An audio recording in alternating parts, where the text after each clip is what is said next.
resistance forces have attacked a US military base in Syria. This is the first time the illegal military installation located in al-Tanf was directly hit in what has been described as a coordinated operation using sophisticated weaponry.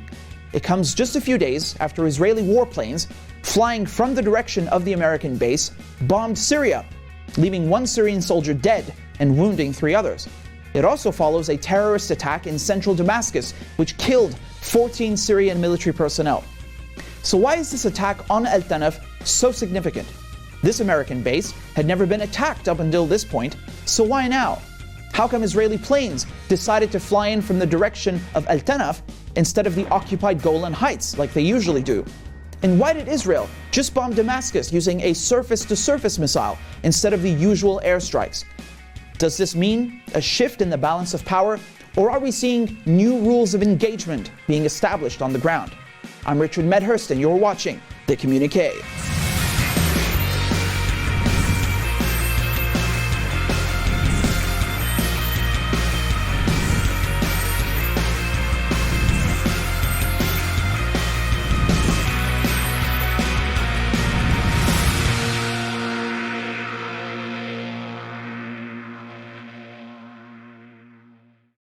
Syria has been at war now for 10 years, or I should say, the world has been at war with Syria for 10 years. We've had the United States, United Kingdom, France, Israel, Turkey, Saudi Arabia, Qatar, and others trying to overthrow the Syrian government through various means. As we now know, the biggest players in the war proved not to be so-called freedom fighters, as the media would have you believe, but foreign-backed terrorists, extremist Takfiri groups, funded, armed, and trained by the United States and its regional allies. With the help of Russia, Iran, Hezbollah, and the Hashd al-Sha'bi, or Popular Mobilization Forces, Syria was able to push back against al-Qaeda, Daesh, and other terrorist groups. And while the tide of the war swung in its favor, and the Syrian government has largely taken back most of Syrian territory, the war has also taken on a new dimension. In June 2020, the Trump administration imposed the Caesar Act sanctions on Syria, designed to suffocate the Syrian people. These sanctions have caused hyperinflation and the value of the Syrian pound, the lira, to plunge significantly. At the same time, the United States is also occupying some of Syria's most precious resources, its crops and oil fields, mainly in the northeastern and eastern regions of Hasakeh and Deir ez-Zor. The goal of this is to starve the Syrian people in the hopes they rise up against the government in discontent. So in addition to sanctions, hyperinflation, and a devaluated currency, Syrians are deprived of accessing their own crops, oil and gas. And while Syria is not a significant or major producer of oil and gas when compared to other countries, oil is still a precious resource which accounts for around 25% of government revenue, according to the IMF. As it illegally occupies Syria, the United States has a whole network of bases which just so happen to be right where Syria's oil and crops are. What a coincidence. The United States regularly steals this oil and smuggles it through the El Walid border crossing with Iraq, a country it has occupied since 2003. At the same time, the US ferries supplies regularly from its Iraqi bases into Syria, with reports of US convoys, trucks, and tankers driving in broad daylight. In addition to all this, there is one base that didn't get a lot of attention until now. It is the US garrison at al-Tanf. Situated in the Homs Governorate, the base lies just a few hundred kilometers from the Syrian capital, Damascus. The base is not just a threat by virtue of being a military base of a foreign occupying power, but also because of its strategic location. Al-Tanf sits on the M2 highway between Damascus and Baghdad, and near Syria's borders with Iraq and Jordan. This is designed to deprive the Syrian government, and by extension the Syrian people, of logistical, economic, and military capabilities, while also controlling what flows into and out of Syria in regards to occupied Iraq and Jordan, an ally of the United States. To get a better idea of why this space is so important, I want to bring in Layth Marouf. He's a Lebanese journalist, international affairs analyst, and media policy consultant. He's worked a long time in media, radio, television, and print, and has been an activist on Palestinian and Arab rights in the West. Layth, thanks for being with us. Before we get into the attack on al-Tanf, could you perhaps break down what the purpose of this illegal military base is, especially given its geographic location? You know, it's right on the border between Syria, Iraq, Syria, Jordan. Why did the Americans put it there? What implications does it have besides being a military installation? Well, definitely, if you look at the map, it's clear. They put it on the triangle between Iraq, Syria, and Jordan. There's a main highway that connects Baghdad to Damascus that passes through there. And that means that this is the main route of trade between not only Iraq and Syria, but also all the way to Iran. So the idea for the Americans to put this illegal occupation base in al-Tanf is to make it costly for Syria to have any economic and or military relationships with Iraq and Iran. So now, if you notice, the only open trade route between Iraq and Syria is in Abu Kamal, in Deir ez-Zor, which is hundreds of kilometers north of that. So the route of trade to Damascus, to Baghdad, has an added 8 hours of driving because of al-Tanf being where it is. On the night of October 20th, the illegal U.S. military base at al-Tanf came under attack from suicide drones. Now, these drones are not the kind that land and refuel. They're one way, so to speak, and designed to explode on impact. Al-Tanf was hit by 5 of these drones, according to sources of the Lebanese news channel Al Mayadeen. The base was also hit by rocket fire, and the army barracks are reported to have been burned and destroyed. And as the photos show, the damage was quite significant and extensive. A military source from U.S. Central Command told Sky News Arabic that there were no casualties and that losses were only limited to material damages. Now, let's look at the timeline, because just a week earlier, on October 14th, Israeli warplanes illegally bombed Syria for the second time in the span of a week, killing 1 Syrian soldier and wounding 3 others. They struck an area just south of the ancient city of Palmyra, which is thousands of years old and located on the ancient Silk Road. Now, Israel bombs Syria virtually every week, but this time, instead of flying in from the direction of Lebanon and the occupied Syrian Golan Heights, Israeli warplanes reportedly flew in from the direction of the American base at al-Tanf, which lies to the east, for the second time in a row, because this is the same direction they came in from when they bombed Syria the week before. Now, Laith, this attack on the American base at al-Tanf, which is the first, if I'm not mistaken, it comes just a few days after Israel bombed Syria south of Palmyra, right? Twice within the span of a few days. Can you maybe expand on the significance of the attack on al-Tanf and the context in which it took place? It's very significant because it can reveal to you the actual purpose of this attack. Because you see, the Israeli attack that you just mentioned happened from al-Tanf. So the Zionist Air Force flew over Jordan into Iraq, stationed itself on top of al-Tanf, and fired its missiles on Palmyra, on the military base in the T4, and also the phosphate factory. By the way, they attacked civilian infrastructure in this situation. And they hid behind 2 civilian airlines, one of them going to Damascus, the other going to Beirut, to protect themselves from the Syrian air defenses. And this is the only reason, actually, they were successful.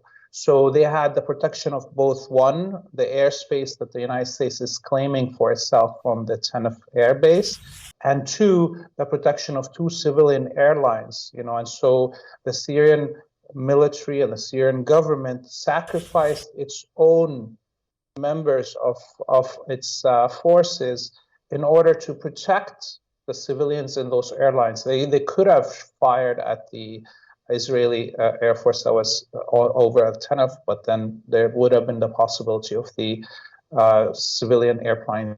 This was a message to the Americans, not only to the Israelis. The attack on al-Tanf by the Syrian Air Force army and its allied forces was a message to the Americans that this will not be allowed to happen again from their airspace. Some people have drawn comparisons between this attack on al-Tanf and the one at Ain al-Asad after General Soleimani was martyred. But if we talk about comparisons, perhaps we can go a bit further, right? Because it's like you said, the response afterwards from the Americans, well, where is it? Nothing, saying that they're ready to, they will, have the response at the time that they choose. And that reminds us of, the feeble responses from Arab states a long time ago when they used to use this phrase, will respond in the correct time and place, and no response comes. So to hear it from the empire, it's a big change in reality that we are living today. If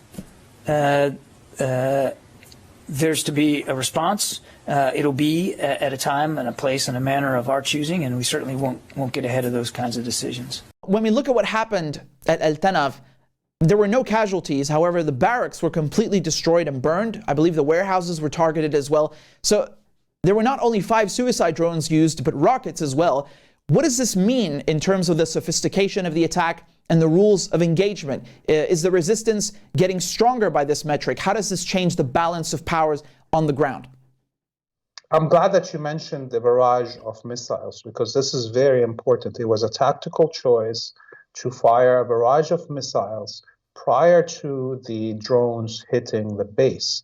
So that confused the defenses of the base, and there was chaos on the ground in the base, and then suddenly, out of nowhere, the suicide drones hit the base in the midst of this chaos. So what did it send as a message to the Americans? Is that all weapons are now possible to be used against the American presence in Syrian territory. You mentioned the shifting of forces and the balance of power in the region. Just recently, we saw the United States flee Afghanistan, but al-Tanf was attacked, and the Americans still have a large military presence in Deir ez-Zor and Hasakeh, so eastern and northeastern Syria. They are occupying the oil and the crops there, the breadbasket region. Do you think they will leave that anytime soon? Will they leave al-Tanf anytime soon?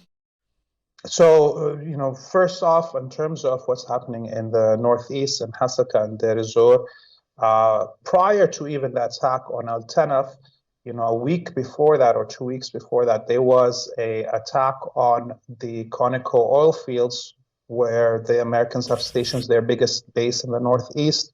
It was, again, drones and a volley of missiles. And again, that was a message to the Americans. So over the last week, almost every day, the Syrian military and civilians in Hasakah and Deir ez-Zor cut the path of American convoys that were trying to go into different regions and push them back to their bases. So we know that on the ground in the northeast, it is not an easy job for the Americans to stay there. There's been multiple messages clearly that there is a local resistance that's building up. And if we couple that with the situation in Iraq, where the Americans had promised, maybe they're lying, but for now they promised that they will be withdrawing all their fighting force from Iraq by the end of the year. This will mean that it's the supply routes for the American troops in northeast Syria will end. The Arab states and kingdoms you mentioned in the Persian Gulf, recalling their diplomats from Lebanon. Could you perhaps expand on how it connects to all this and how it could affect the resistance axis? In terms of this schism within the imperial order that we see, this is festering. People don't connect what happened in January 6th in Washington, D.C. to what's happening on Syria. But truthfully, Syria wasn't only successful in defeating the imperialist war, a decade of imperialist war on the ground in Syria, but the actual victory of Syria has caused what we see globally right now. What's happening even on the coasts of China, what's happening on the border of Russia, what's happening in terms of the success in Yemen, all of that is owed to the success of the Syrian people, their military, and their government to resist for a decade one of the most brutal, contra wars that we've seen in history. We'll be right back after this short break. 5 days after the attack, we began seeing reports in the media blaming, you guessed it, Iran. The Associated Press put out an article titled, officials, Iran behind a drone attack on US base in Syria. Now, these anonymous US officials say that, quote, they were Iranian drones and Iran appears to have facilitated their use. Right, so Iran facilitated their use. That's a bit vague, isn't it? What does that even mean? Did Iran specifically transfer these drones for this use? Did Iran provide coordinates, intelligence, fuel, paint and stickers for the drones? I mean, this is so vague. The average person who's reading this has no idea what it means. They would just take this at face value. You know, these US officials, who are conveniently speaking on the condition of anonymity, go on to say that Iran resourced and encouraged the attack, but that the drones were not launched from Iran. Now, fielding questions from reporters about the attack, Pentagon spokesperson John Kirby said, quote, I'm not in a position to get into attribution. I'm not going to talk specifics on the attack. Okay, so was it or was it not Iran? In direct contradiction with these anonymous US officials, the Pentagon spokesperson, John Kirby, cannot even tell what munitions were used, let alone Iranian ones. He won't confirm if it's a Shia militia group, which again doesn't necessarily mean Iran, but he also does not confirm whether it's a state-sponsored attack. Can we assume it was a Shia militia group, or does that not? I've said we've seen these kinds of attacks before. I'm not going to get into specific attribution on this one. And the number of rockets, do we have any more specifics on that? We were told 2 drones and a number of rockets. Are there any specifics? I don't have an update for you on the munitions that were used. We believe it was a complex, coordinated, and deliberate attack. And last question, is it possible that this was a state-sponsored attack?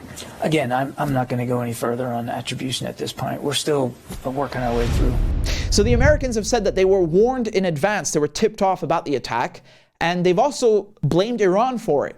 What are your thoughts on that? Do you think they're just using this as a card to hold against Iran? Because if we're being realistic, you know, when you invade other countries, Syria in this case, you're going to anger a lot of people. So it could have been Syrians, Iraqis. I mean, why are they doing that? Why are they saying that? And is there some truth to it?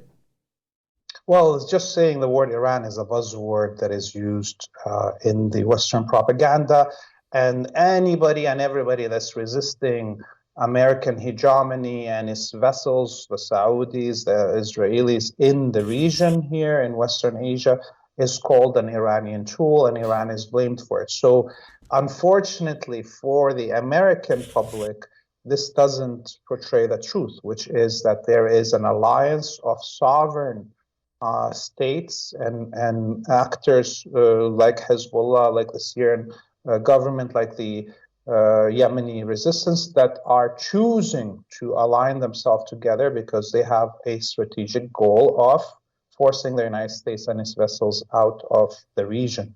So the truth is, until now, we don't have a clear indication, a written statement, an announcement by who actually committed this resistance attack on al-Tanf base.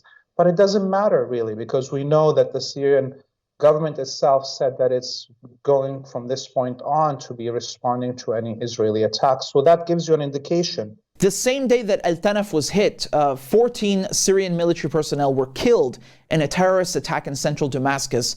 How does that tie in to the events at al-Tanf? So it's clear that there is some schism within the imperial, coalition. So we know this schism started way back with Obama and his plan to bring the Muslim Brotherhood into power in the Arabic world, led by Turkey and Qatar. And that led to a revolt by the Saudis and the Israelis, and who brought